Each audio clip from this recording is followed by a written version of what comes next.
Well, the barriers came down at federal memorials, monuments, national parks, and hundreds of thousands of furloughed federal workers headed back to their jobs today. That, of course, is because the partial government shutdown ended after 16 days. Employees who were furloughed or worked without pay throughout the shutdown will get all their back pay in their next paychecks.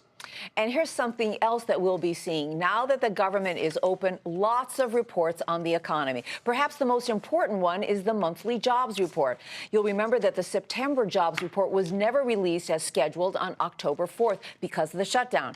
But now that Washington is open, the Labor Department announced that it'll release last month's payroll report on Tuesday, October 22nd. So better late than never.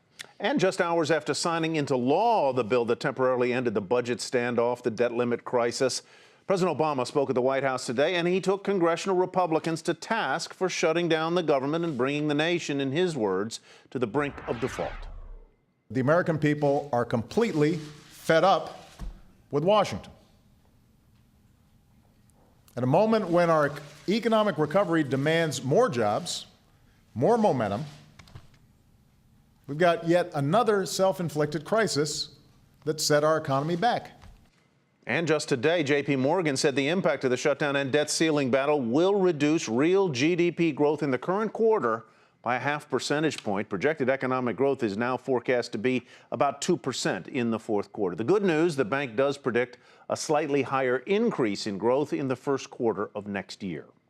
During the battle in Washington to fund the government before it was partially shut down, there was a lot of talk about efforts to get a clean CR, a congressional resolution or funding bill without any earmarks, no strings attached. But it didn't quite work out that way in the end. Eamon Javers has the details. New Jersey Senator Frank Lautenberg was a multi-millionaire when he died earlier this year. Still, the Senate decided to squeeze in a provision to the debt ceiling bill, granting his family a $174,000 benefit. That wasn't the only unusual item in the bill. Tucked into the fine print was $450 million for flood relief in Colorado.